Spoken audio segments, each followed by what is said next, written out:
Jalen Brooks, a single dad worn down after years of balancing fatherhood and work, was supposed to deliver a report on time. But when he pushed open the wrong door, his whole life stopped. In the room was not a conference table, but Celine Harper, the billionaire CEO, changing clothes, completely surprised, completely unprepared to meet anyone. An impossible moment had happened, and from that moment, Jalen's job, future, and heart were all about to be turned upside down. Jalen stood in the hallway with his back pressed against the wall. His hands were shaking. The report folder had fallen somewhere near his feet. He could not move, could not breathe, could not think past the image burned into his brain. Celine Harper, half-dressed, staring at him with those cool gray eyes. He was done, finished, his time at Valiant Dynamics erased in an instant. The building hummed around him, fluorescent lights, distant voices, the faint ping of elevator doors. Everything felt surreal, like the moment before a car crash when time stretches thin and you see everything coming but cannot stop it. Someone walked past, a woman from accounting. She glanced at him but did not slow down. Jalen forced himself to move. He picked up the folder, straightened his tie, walked toward the elevator with legs that did not feel like his own. He had woken up that morning the same way he woke up every morning, his young daughter's small voice from the other room asking if it was pancake day. It wasn't pancake day, but she asked anyway because she was hopeful and still believed her father could make miracles happen between coffee and carpool. He had kissed her forehead, made toast, packed her lunch with the crusts cut off the way she liked, drove her to school while she sang along to some song about butterflies, dropped her off, watched her run toward the gate with her backpack bouncing. That image always stayed with him, the backpack, the way it was too big for her small frame, the way she never looked back because she trusted he would always be there when she came out. Then he had driven to Valiant Dynamics, parked in the far lot because senior staff took the close spots, rode the elevator to his floor, sat at his desk in the corner of the open office plan where nobody noticed him unless something went wrong. That was his life. Wake up, keep Amara alive, keep his job, repeat. He was not supposed to be anywhere near the executive floor that day, but his manager had been sick. The quarterly report needed to go up. Someone had to deliver it. Jalen had volunteered because he always volunteered because he needed to be the reliable one, the one who showed up, the one who did not complain. Conference room on the upper floor. That was what his manager had said. Jalen had taken the elevator, walked down the pristine hallway with its glass walls and abstract art that probably cost more than his annual salary. He had reached for the door handle, pushed it open, and his life had imploded. Now he sat in his car in the parking lot. It was midday. He had no memory of leaving the building, no memory of walking to his car. His dark hands gripped the steering wheel. His phone buzzed. A text from the school. Reminder about early dismissal on Friday. He deleted it. His hands were still shaking. Celine Harper did not know his name. She had never looked at him before that day. She was a figure you saw in company emails, in the glass-walled conference rooms on the top floor, in the annual reports that celebrated another record-breaking year. She wore sharp suits, spoke in clipped sentences, fired people with the efficiency of someone canceling a subscription service. The company called her the Ice Queen. Not to her face, never to her face, but everyone knew, everyone felt the cold. Jalen had seen her once in the lobby. She had walked past him without a glance. He had felt small, invisible, which was fine. Invisible was safe. He was not invisible anymore. His phone rang, unknown number. He let it go to voicemail. It rang again, same number. He answered. Mr. Brooks, this is Lila from Executive Affairs. Miss Harper would like to see you in her office later today. Please confirm. Jalen opened his mouth. No sound came out. The woman on the phone waited. I'll be there, he finally said. The line went dead. He sat in the car for some time longer. Then he drove to a coffee shop, ordered something he did not drink, sat by the window, watched people walk past, normal people with normal problems, people who had not just committed career suicide. Later that afternoon, he drove back, parked, took the elevator, walked down the hallway toward her office. His heart hammered against his ribs. The door was solid wood, expensive. A small plaque read, Celine Harper, Chief Executive Officer. He knocked. Come in. Her voice was calm, controlled, the same voice that had said nothing when he had stumbled backward and slammed the door hours earlier. Jalen stepped inside. The office was larger than his apartment. Floor-to-ceiling windows overlooked the city, minimalist furniture, a desk that looked like it had been carved from a single piece of black marble. Celine sat behind it. She wore a different suit now, charcoal gray, perfectly pressed. Her natural hair was pulled back elegantly, her deep brown skin luminous in the afternoon light. Her expression was unreadable. "Sit," she said. He sat. She looked at him for a long moment. He tried to meet her eyes, failed, stared at the edge of her desk instead. "Mr. Brooks, you delivered the quarterly report this morning." "Yes." "You were supposed to leave it in the conference room." "Yes." "You did not leave it in the conference room." "No, I opened the wrong door. I'm so sorry. I didn't mean to." She held up one hand. He stopped talking. "I read your proposal last month," Celine said, "the one about streamlining client onboarding. Your manager dismissed it, said it was too ambitious for someone at your level." Jalen blinked. He had no idea where this was going. "I disagreed," she continued. "I thought it showed initiative, clear thinking, an understanding of our inefficiencies that most senior staff don't have." She opened a folder on her desk, slid a single sheet of paper across to him. "I'm launching a pilot program, your proposal as the foundation. I want you to lead it." Jalen stared at the paper. It was a project outline. His name was already typed at the top. "I don't understand," he said. Celine leaned back in her chair. Her expression did not change. "This morning was unfortunate for both of us, but it doesn't change the fact that you have a good idea and this company needs good ideas. I don't make business decisions based on embarrassment. I make them based on value. You have value. Do you want the position or not?" Jalen's brain could not process what was happening. He had walked in here expecting to be fired, possibly escorted out by security. Instead, he was being handed the opportunity he had been hoping for since he started working here. "I want it," he said. "Good. You'll report directly to me. We'll meet regularly to review progress. I expect results. I expect professionalism. I expect you to prove that my decision was correct. Understood?" "Understood." She stood, extended her hand. He stood as well, shook it. Her grip was firm, brief. "Lila will send you the details. Your first meeting is soon. Don't be late." "I won't be." He turned to leave. "Mr. Brooks." He stopped, looked back. Celine's expression was still unreadable, but something in her eyes had shifted just slightly. "The door was unlocked," she said. "I should have locked it. The mistake was not entirely yours." He did not know what to say to that, so he nodded, left the office, walked down the hallway in a daze. The elevator doors closed. He leaned against the wall, let out a breath he had been holding for hours. His phone buzzed. A reminder. Pick up Amara after school. He checked his watch. He had time. Jalen drove to the school, parked, waited. When Amara came running out, backpack bouncing, he scooped her up and held her tight. "Daddy, you're squishing me," she said, but she was laughing. "Sorry, kiddo. Just happy to see you." He sat her down, opened the car door, helped her into her booster seat. "Did you have a good day?" "Yeah, we learned about butterflies." "Did you have a good day?" Jalen looked at his daughter, her bright eyes, her eager face, her complete trust that the world was good, and her father would keep it that way. "Yeah," he said, "I think I did." He had no idea what came next, but for the first time in years, he felt something other than exhaustion. He felt hope. The first meeting was scheduled soon after. Jalen arrived early. He sat in the waiting area outside Celine's office with a portfolio of notes he had stayed up late preparing. His tie felt too tight. He loosened it, tightened it again. Lila glanced at him from her desk, but said nothing. At the appointed time, the office door opened. Celine stood in the doorway. Same sharp suit, same unreadable expression. "Come in," she said. He followed her inside. She gestured to the small conference table by the window.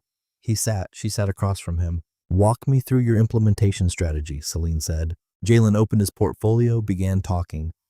She listened without interrupting. Her eyes stayed on him. He could not tell if she was impressed or bored or calculating how quickly she could replace him. When he finished, she tapped one finger against the table. "Your timeline is optimistic." "I can adjust it." "Don't adjust it. Optimism is useful. Just be prepared for delays." She pulled out her own folder, slid a budget breakdown across to him. The numbers were higher than he expected, significantly higher. "You'll have access to these resources. Use them wisely. I don't tolerate waste." "Understood." They worked through logistics for the next hour. Software needs, personnel allocation, reporting structures. It was all business, professional, efficient. But every time their eyes met, Jalen felt the weight of what had happened that day, the door, the frozen moment, the mortification. If Celine felt it too, she did not show it. When the meeting ended, she stood, extended her hand. He shook it. Her grip was the same as before, firm, brief. "Next meeting soon, same time, bring preliminary data." "I will." He left, walked back to his desk.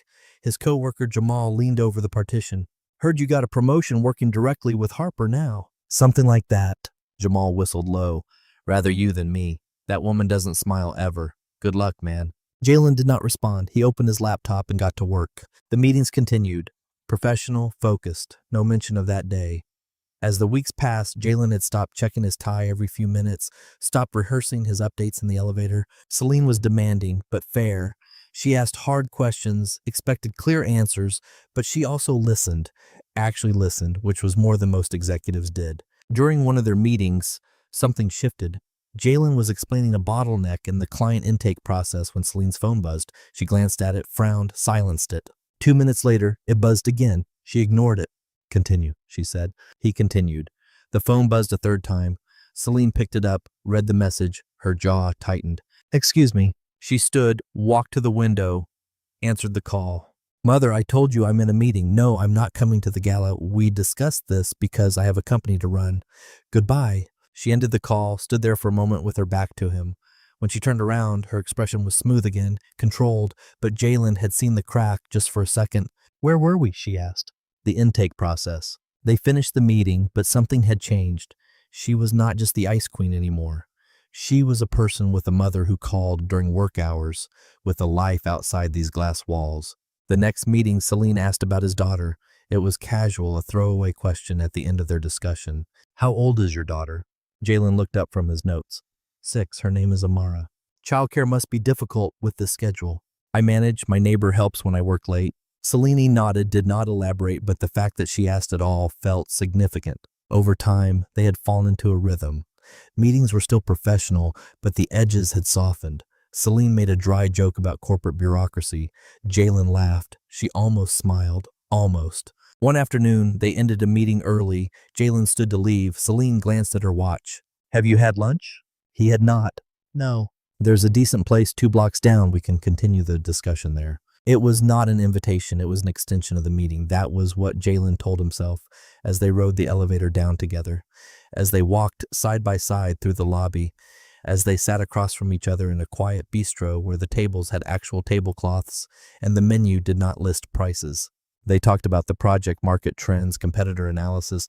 Then Celine asked about Amara again. What does she want to be when she grows up? Jalen smiled. Last week, it was a veterinarian. This week, it's an astronaut. Next week, it'll be something else. She sounds adaptable. She is. She has to be. Celine set down her fork. How long have you been on your own? Some years. Her mother left when Amara was young, decided parenthood wasn't for her. I haven't heard from her since. He had not meant to say that much, but Celine's expression had shifted, something gentler, something almost like understanding. That must be difficult.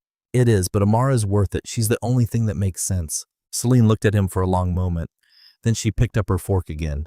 You're doing well with the project, better than I expected. Thank you. They finished lunch, walked back, did not mention it again. But the next week she suggested lunch again, and the week after that it became routine. Meetings, lunch, conversations that started about work and drifted into other things. Celine mentioned her mother's relentless social calendar. Jalen talked about Amara's obsession with building blanket forts. Neither of them acknowledged what was happening, that the walls were coming down, that the Ice Queen was melting. Then came the afternoon when Jalen was in Celine's office. They were reviewing quarterly projections. His phone rang. He glanced at the screen. The school. He silenced it. 30 seconds later, it rang again. Same number. Answer it, Celine said. He did. Hello, Mr. Brooks. This is Principal Brooks. Amara is in the office. She says no one came to pick her up. We've been calling your emergency contact, but there's no answer. Jalen's stomach dropped. What time is it? After school. He had forgotten. Completely forgotten. He had been so focused on the presentation that he had lost track of time. His neighbor was supposed to pick up Amara today, but his neighbor wasn't answering. I'll be there soon, Jalen said. He stood, grabbed his jacket. I'm so sorry, I have to go. I'll send the updated numbers tonight. He was halfway to the door when Celine spoke. I'll drive you. He turned. What? She was already standing, already reaching for her coat. Your car's in the far lot. Mine is in the executive garage. We'll be there faster. Come on. They took the elevator to the underground garage. Celine's car was a sleek black sedan. She drove with the same precision she brought to everything else, efficient, controlled, but fast. Jalen called the school, told them he was on the way. His hands were shaking. He had never forgotten Amara, not once in years. He was the reliable one, the one who showed up. She'll be fine, Celine said. Her voice was calm, steady. I forgot her. You were working. It happens. It shouldn't happen. Celine glanced at him. You're not a bad father because you lost track of time once. You're human. They pulled up in front of the school. Jalen jumped out, ran inside. Amara was sitting in the office with her backpack on her lap. Her face was red. She had been crying. Daddy! He scooped her up, held her tight. I'm so sorry, kiddo. I'm so sorry. You forgot me? She said into his shoulder. I know, I messed up. It won't happen again. He carried her outside. Celine was standing by the car. Amara looked at her with wide eyes. Who's that? Amara whispered. That's Miss Harper. She works with Daddy. She gave us a ride. Celine stepped forward, crouched down so she was eye level with Amara. Hello, Amara. I've heard a lot about you. Amara studied her. You're pretty. A smile flickered across Celine's face, genuine, brief, but real. Thank you. You're very pretty, too. Do you like butterflies? I do. Do you want to see my butterfly drawing? I made it in art class. I would love to. Amara climbed into the back seat, pulled out a crumpled piece of paper, showed it to Celine. They looked at it together. Celine asked questions. Amara answered, and for the first time since Jalen had met her, Celine looked completely at ease. She drove them home. Jalen tried to apologize again for the inconvenience, and Celine waved him off. It was no inconvenience. They pulled up in front of Jalen's apartment building. It was not much. A small two-bedroom in a complex that had seen better decades. Amara unbuckled her seatbelt, leaned forward. Do you want to come inside? We have juice boxes. Celine looked at Jalen. He should say no, should thank her and let her leave, but he didn't. You're welcome to come in, he said. She turned off the engine. Inside, the apartment was small but clean. Amara's drawings covered the fridge. Her toys were scattered across the living room floor. Celine did not seem to notice. She sat on the couch while Amara brought her a juice box and 3 more butterfly drawings. Jalen made coffee, stood in the kitchen, and watched them. Celine listened to Amara talk about her day with the same focus she brought to board meetings. She asked follow-up questions, laughed at Amara's jokes, and Amara, who was usually shy around strangers, blossomed under the attention. An hour later, Amara yawned. Jalen checked the time. Evening. Bath time, kiddo. Can Miss Celine stay for dinner? Jalen looked at Celine. She met his eyes. Something unspoken passed between them. I should go, Celine said. But she didn't stand up.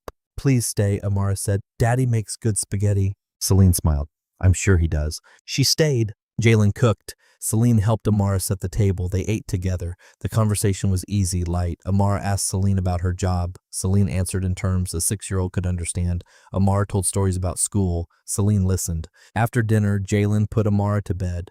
When he came back to the living room, Celine was standing by the door with her coat on. Thank you for today, Jalen said. You already thanked me 3 times. I know, but I mean it. She looked at him the same way she had looked at him in the restaurant, in the car, in the office, like she was seeing something she hadn't expected to find. She's wonderful, Celine said. You're doing a good job. I forgot to pick her up, and you fixed it. That's what matters. They stood in the doorway. The space between them felt smaller than it should. I should let you go, Jalen said. Yes, you should. Neither of them moved. Celine reached for the door handle, stopped, turned back. The door you opened, she said quietly. That day, maybe it wasn't the wrong door. Jalen's breath caught. What do you mean? I mean, maybe it was exactly the door you were supposed to open. She left before he could respond. Jalen stood in the empty hallway, listened to her footsteps fade, closed the door, leaned against it. Everything had just changed. In the weeks that followed, Celine came to dinner twice more. She brought Amara books about space, about butterflies. She sat on the floor and helped build blanket forts. She laughed at Amara's jokes. And she looked at Jalen when she thought he wasn't watching. He was always watching. One evening after Amara was in bed, they sat on the porch. The air was cool. The street was quiet. I've been thinking, Celine said. About what? About doors, about mistakes, about the things we tell ourselves to stay safe. Jalen looked at her. What have you been telling yourself? That I don't have time for this, that it's inappropriate, that I'm your boss and you're my employee, and there are rules for your role for a reason. Those are good reasons. They're logical reasons, but they're not the whole truth. What's the whole truth? Celine turned to face him. The street light caught her eyes, made them softer, warmer. The truth is that the door you opened wasn't a mistake. It was the first honest thing that's happened to me in years, and I don't want to go back to pretending it didn't. Jalen could not breathe, could not think, could only feel the weight of what she was saying. I don't want to go back either, he said. She smiled, a real smile, full, unguarded. Then maybe we don't have to. She stood, he stood. They faced each other in the dim light. This is the best mistake I've ever made, Jalen said. Celine reached for his hand, held it. Then let's make it on purpose. And for the first time in years, Jalen believed that everything might actually be okay. The project moved forward. Jalen had assembled a small team, built the framework, tested the system with pilot clients. The results were better than projected. Celine reviewed his weekly reports with the same sharp focus she brought to everything. But now, when their meetings ended, she stayed. They talked about work, about Amara, about nothing important and everything that mattered. They were careful. No one at the office knew. They kept their distance in public. Separate elevators, no lingering glances in the hallway. But regularly, Celine came to dinner. Amara had started calling her Miss Celine. She brought drawings home from school specifically to show her. Jalen had not felt this settled in years, like he was building something real, something that could last. Then Victor noticed. Victor Lang was Senior Vice President of Operations. He had been with the company for years. He was the kind of man who smiled when he spoke, but never with his eyes. Jalen was leaving Celine's office one afternoon when Victor stepped out of the elevator. He glanced at Jalen, then at the office door. His expression did not change, but something sharpened in his gaze. Brooks, right? The new project lead? Yes, sir. Spending a lot of time up here lately. The project requires close collaboration. Victor smiled. I'm sure it does. He walked past. Jalen stood there. A cold feeling settled in his chest. The following week, Victor attended one of their progress meetings. He sat in the corner, did not speak, just watched, took notes. When the meeting ended, he shook Jalen's hand. Impressive work, very impressive, especially for someone who was filing reports not long ago. Jalen forced a smile. Thank you. After Victor left, Celine closed the door, turned to Jalen. He's fishing. For what? Anything he can use. Victor has wanted my position for years. If he thinks he can leverage something against me, he will. We should do nothing differently. We're running a project. That's all anyone needs to know. But Jalen could see the tension in her shoulders, the way her jaw tightened. She was worried. Soon after, the board requested a review. Unscheduled. Immediate. Celine was called into a closed session. She came back an hour later. Her face was composed, but her hands were clenched. They asked about you, she said. Jalen's stomach dropped. What did they ask? Why I gave the project to someone with limited experience, whether my judgment was compromised, whether there was any conflict of interest. What did you tell them? I told them your results speak for themselves. I showed them the data, the client feedback, the efficiency improvements. They have nothing concrete, just suspicion. Suspicion is enough. Celine met his eyes. Not if we finish strong. The final presentation is coming up. If you deliver, they'll have to accept that I made the right call. And if I don't, then Victor wins. Jalen worked long hours. He refined every detail, rehearsed every slide, ran scenario analyses until his eyes burned. Celine reviewed his work, pushed him harder. She didn't come to dinner, didn't call. They barely spoke outside of project updates. Amara noticed. One night she climbed into Jalen's lap while he was going over spreadsheets. Is Miss Celine mad at us? She asked. No, kiddo, she's just busy. Does she still like us? Jalen held her close. She still likes us. But he wasn't sure anymore. The night before the presentation, Jalen sat in his apartment, stared at his laptop. Everything was ready. The numbers were solid. The presentation was flawless.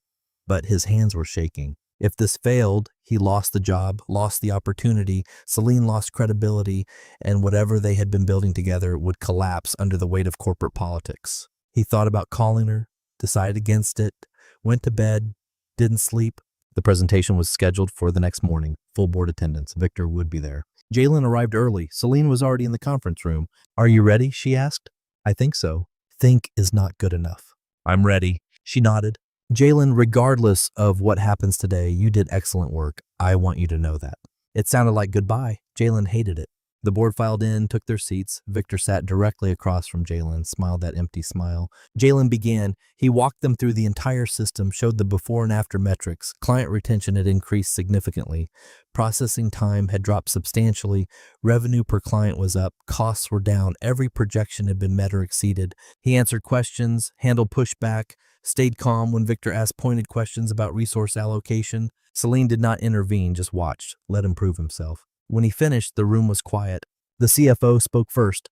This is solid work, Brooks, better than solid. The head of investor relations nodded. I want to implement this company-wide. How soon can we scale? Victor leaned back in his chair, said nothing. Celine stood. I think that answers your earlier concerns about my judgment. Jalen was the right choice. The results prove it. The board agreed. The meeting ended. People shook Jalen's hand, congratulated him.